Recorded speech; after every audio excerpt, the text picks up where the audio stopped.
नमस्कार, news mirror में आप सभी का स्वागत है। मैं हूं प्रीति पांडे। महाराष्ट्र के वसई इलाके में उत्तरांचल मित्र मंडल द्वारा अति भव्य बद्रीनाथ मंदिर का निर्माण किया जा रहा है। इस मंदिर को बद्रीनाथ मंदिर का प्रारूप देने का प्रयास है। इस मंदिर का क्षेत्रफल 22,000 स्क्वायर फीट है। इसका भूमि पूजन उत्तराखंड के मुख्यमंत्री भगत सिंह कोश्यारी एवं आदि गुरु शंकराचार्य के कर कमलों द्वारा संपन्न हुआ।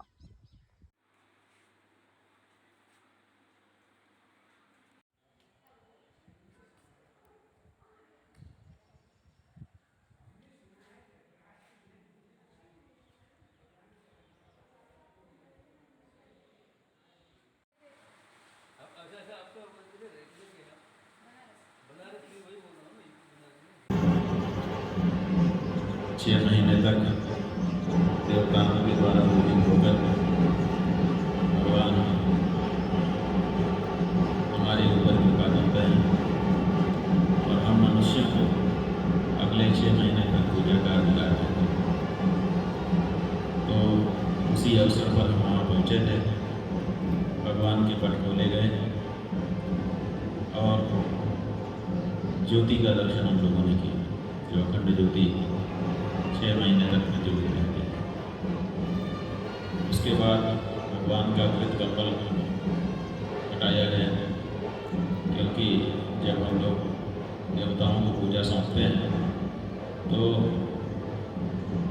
ज्योतिर्मठ के द्वारा दिए गए घी और माना गांव के कुंवारी कन्याओं के द्वारा बुना गया जो ऊन है, उसका कम्बल भगवान को बनाया जाता है और फिर देवताओं को पूजा सौंप दी जाती है। लक्ष्मी जी स्वयं मंदिर से उठ करके भगवान बद्रीनाथ जी के गर्भगृह में चली जाती है, नारद जी की देख रेख में।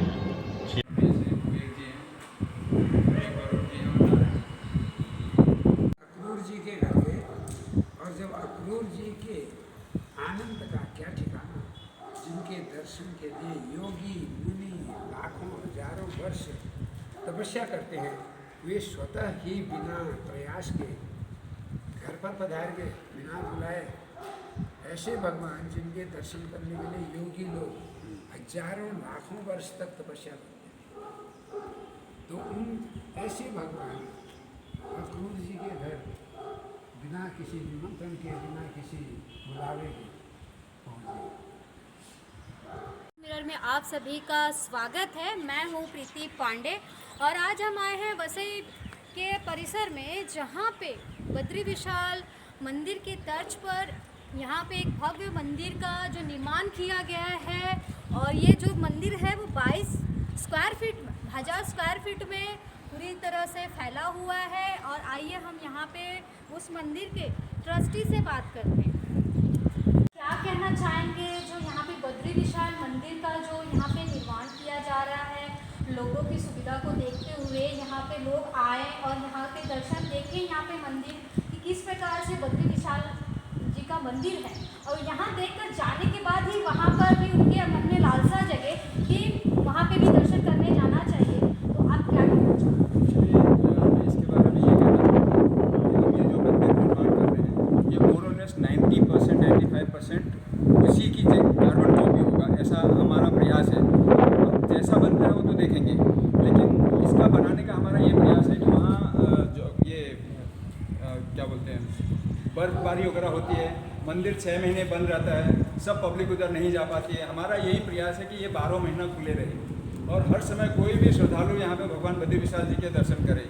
और यहाँ पे दर्शन करने के बाद उनके मन में ये लालसा जगनी चाहिए कि मंदिर यदि ऐसा है तो बद्रीनाथ धाम जो आदि गुरु भगवान शंकराचार्य जी ने स्थापित किया था आज से 1000 साल पहले, तो उसकी संरक्षणा कैसे की है, उसका मतलब उसका स्वरूप कैसा है, वो हर एक के मन में जागना चाहिए। इसीलिए हम लोग एक ट्रैवल कंपनी भी खोली है, जिसमें कि बद्रीनाथ टूर्स एंड ट्रैवल नाम है उसका मुख्य उद्देश्य यही है कि हर मानव जो भी है, हिंदू मुस्लिम सिख ईसाई, धार्मिक स्थान को देखना जरूर है। मानव को एक बार अपनी ज़िंदगी में बद्रीनाथ धाम, केदारनाथ धाम जरूर जाना चाहिए, ये हमारा प्रयास है। सर, ऐसा माना जाता है कि 4 धामों में से एक बद्री धाम है, तो उसी की तर्ज पे ये जो मंदिर बना है, और ऐसा भी सुनने में आया है कि यहाँ पे उत्तराखंड के सीएम यहाँ पर आए थे, जो है यहाँ पे निर्माण करने के लिए, यहाँ पे भूमि पूजन के लिए जो भी यहाँ पे कार्य किया गया है, तो उनकी ही उपस्थिति में ये हुआ है।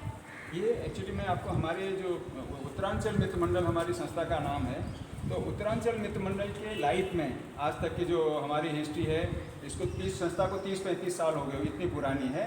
हमने जब ज़मीन ली थी 2003 में, वो टाइम पे हम लोग कुछ उत्तराखंडी लोग थे जिन्होंने थोड़ा थोड़ा अमाउंट कंट्रीब्यूशन करके ज़मीन ली, दीवान से ली थी। बाद में 2010 में हमारे उत्तराखंड के मिनिस्टर थे प्रकाश पंत जी, और उससे पहले जो चीफ मिनिस्टर थे श्री कोश्यारी जी, यहाँ पर भूमि पूजा के टाइम पर आए थे। उनकी देख रेख में ही यहाँ पर भूमि पूजा की गई। उसके बाद 2015 में 1 फरवरी 2015 को यहाँ पे ये शिलान्यास किया गया। कुर्म शिलाएँ नीचे बिठाई गई, 9-10 कुर्म शिलाएँ, मतलब जैसे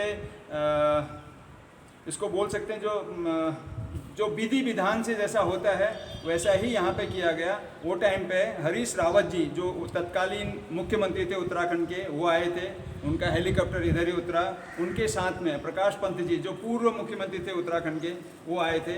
तो पूरा गवर्नमेंट का हमको पूरा सपोर्ट है उनका, मतलब भले ही फिनेंशियल सपोर्ट नहीं होगा लेकिन मोरल सपोर्ट पूरा है, वो हमारे को पूरा सपोर्ट करते हैं। हम उनकी देख रेख में ही ये सब पूरा बन रहा है। तो ये जो गर्भगृह है भगवान जी का, तो ये सर अभी यहाँ पे काम चालू है, तो ये किस प्रकार से काम आगे बढ़ने जाएगा? ये काम हमारे ये देखो, हम लोग टेक्निकल आदमी नहीं हैं, लेकिन हमारे साथ भगवान बद्री विशाल की ही ये कृपा है। हमारे अध्यक्ष जो हैं वो बिल्डर हैं, तो उनकी संरक्षण में, उनकी ही ये देख रेख में हमने ये मंदिर और मानव कल्याण केंद्र पीछे जो बना है, सब उनकी ही लीडरशिप में हो रहा है। बद्रीनाथ जी के मंदिर में जो विराजमान होने के साथ साथ में और भी देवताओं के मंदिर बनाए गए हैं, जो कि उनको भी स्थापित किया जाएगा। जिस प्रकार से यहाँ पे भी आप देख सकते हैं कि किस प्रकार से यहाँ पे भी मंदिर का भी निर्माण किया गया है। यहाँ पे भी मूर्ति की प्रतिष्ठा की जाएगी, प्राण प्रतिष्ठा की जाएगी, और भी सब जगह पर भी प्राण प्रतिष्ठा मूर्तियों की जाएगी। किस प्रकार से की जाएगी? ये सब हमारे पंडित जी लोग हैं ना, आचार्य लोग हैं, वो सब पूरा जैसे विधि विधान से वहाँ पे बद्रीनाथ में होता है, वही विधि विधान से यहाँ पे प्राण प्रतिष्ठा वगैरह सब मूर्ति की होगी। ये सब प्रोसेस हमें ऐसा लगता है यदि भगवान की सब कृपा ठीक से रही तो अगले साल तक, मतलब 1 साल के अंदर या 1-1.5 साल समझो, हम यहाँ पे मंदिर को लोकार्पण कर देंगे। लोकार्पण करने का मतलब है पब्लिक के लिए पूरा खोल देंगे, सब मूर्तियों की यहाँ पर ये स्थापना हो जाएगी। ऐसा हमारा संकल्प है। ये महाराष्ट्र की धरती पर एक तरफ से बहुत भव्य मंदिर का निर्माण होने जा रहा है। ये महाराष्ट्र की धरती पर भव्य मंदिर का ये निर्माण हो रहा है। हमारी कल्पना यही है, हम जब कुछ बोलते हैं ना कि ये संतों की भूमि है, संतों की भूमि महाराष्ट्र और देवभूमि उत्तराखंड, इन दोनों का समागम होगा। और महाराष्ट्र वसई में, बॉम्बे में ये जो कुछ लिमिटेड जो हमारे जैसे फेमस मंदिर हैं, जैसे सिद्धि विनायक मंदिर, मुंबा देवी मंदिर, महालक्ष्मी मंदिर, वैसे ही कोई भी आदमी जब बॉम्बे में आएगा तो बद्रीनाथ का मंदिर देख के ही जाएगा। हम इसकी इतनी मतलब बड़ी हिस्ट्री, फ्यूचर में इसकी इतनी महत्ता होगी, मतलब उसके अंदर इतनी लालसा होगी, इतनी उत्कंठा जागृत हो जाएगी कि वो इस मंदिर में दर्शन के बिना नहीं जाएंगे। हर एक के दिल में ये लालसा होगी कि हमें बद्रीनाथ मंदिर देखना ही है। तो सर आपने जैसा बताया कि वहाँ पे भी केदारनाथ भगवान जी का जो मंदिर बनाया जा रहा है, वहाँ पे भी उनको विराजित किया जाएगा। और जिस प्रकार से केदारनाथ जी का जो मंदिर वहाँ केदारनाथ जी का जो मंदिर है वहाँ पे भी सेम वैसे ही प्रतिमा स्थापित की जाएगी, प्रतिष्ठित की जाएगी, और लोगों को देखने में, आशीर्वाद, पूजा अर्चना करने में भी काफ़ी उस तरह का ही फील होगा। हाँ, ये जो है ना शिवलिंग है, जो वहाँ पे जैसा बद्रीनाथ में, जैसा केदारनाथ में शिवलिंग है, वैसा ही शिवलिंग यहाँ पे बनाया जाएगा। और भगवान शिव की मूर्ति भी रहेगी मेटल में। और पूरा मतलब पूरा प्रकार ज्योग्राफी एरिया छोड़ के जो यहाँ पे हम संभव है, हम सब पूरा वही रूप देने की कोशिश करेंगे। और पूजा अर्चना तो जैसे हमारे जो आचार्य लोग हैं, एकदम डिट्टो जो बद्रीनाथ में पूजा होती है वहाँ पे बद्रीनाथ की पूजा होगी, जो केदारनाथ में पूजा होती है भगवान शंकर की, वो यहाँ पे केदारनाथ, मतलब यहाँ पे भगवान शंकर की पूजा, उसमें कोई डिफरेंस नहीं है। हमारे जो भी आचार्य मंडल है हमारे पास, मतलब कोई बदलाव नहीं होगा इस मंदिर में, सेम टू सेम उस मंदिर की ही एक छोटी सी कोशिश की जाएगी कि उस मंदिर को 95% उसी तरह से बनाना।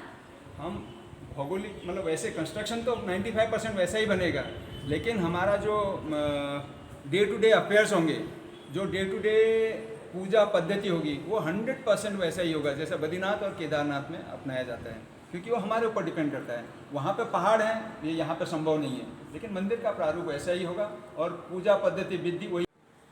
दर्शकों को मैं ये दिखाना चाहूँगी कि जैसा कि आपने ऊपर देखा कि जो भगवान का गर्भगृह था वो यहाँ नीचे जो काफ़ी फिट नीचे खोद कर या उसमें जो भी भूमि पूजन किया गया है वो यही है और यही गर्भगृह है ये।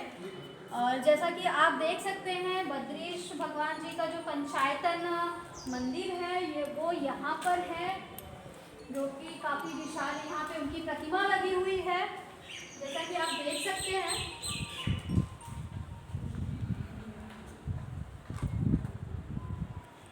काफी विशाल है और इसमें सभी देवी देवता एक साथ में विराजमान हैं। जैसे हमारी संस्था की जो लाइफ में है ना, कुछ ऐसे माइलस्टोन्स हुए हैं, जैसे उत्तराखंड के चीफ मिनिस्टर्स या गवर्नर साहब, महाराष्ट्र के गवर्नर कोश्यारी जी, और उत्तराखंड के चीफ मिनिस्टर हरीश रावत जी, और रमेश पोखरियाल निशंक जी, प्रकाश पंत जी, और से बहुत से लोग, बहुत से लीडर हैं। यहाँ पे लोकल लीडर हितेन ठाकुर जी हैं। और ऐसे ही आदि गुरु शंकराचार्य के शिष्य, मतलब जो उनकी परंपरा चलते हैं, बद्रीनाथ धाम में जो शंकराचार्य जी हैं वो अभी 30 जून को इधर, 30 अप्रैल को इधर ये बद्री विशाल महोत्सव का प्रोग्राम किया गया था बद्रीनाथ धाम के कपाट खोलने के उपलक्ष्य में। उसके बाद अभी परसों समझो 3-4 दिन हुए हैं, 6 तारीख को वो इधर अपनी पूरी टीम के साथ इधर आए थे। उन्होंने निर्माण उसको देखा और वो भी बहुत खुश हुए थे। तो ये हमारे लिए यह बहुत बड़ी उपलब्धि है कि शंकराचार्य जी अपने बद्रीनाथ धाम के शंकराचार्य जी यहाँ पर खुद अपने मतलब चल के इधर आए और उन्होंने ये प्रोजेक्ट को सराहा। सर, तो क्या कहना चाहेंगे? मंदिर अभी तक निर्माण नहीं हुआ, खाली अभी उसकी प्रतिक्रिया चालू है, लेकिन जिस प्रकार से ये इसका नाम बहुत दूर दूर तक फैल रहा है, तो जब मंदिर बन जाएगा तो क्या नज़ारा होगा सर? मंदिर बन जाएगा तो ये बहुत ही भव्य, मतलब अपने पूरे हिंदुस्तान में एक बहुत दर्शनीय स्थल होगा। हमारी ये परिकल्पना है आज की डेट में। बद्रीनाथ धाम से हम कंपेयर नहीं कर सकते हैं। बद्रीनाथ धाम के बाद भगवान बद्री विशाल का मंदिर पूरे इंडिया में ये सबसे 1 नंबर का होगा, क्योंकि बाकी दूसरा कोई मंदिर इतना बड़ा कोई प्रोजेक्ट है नहीं।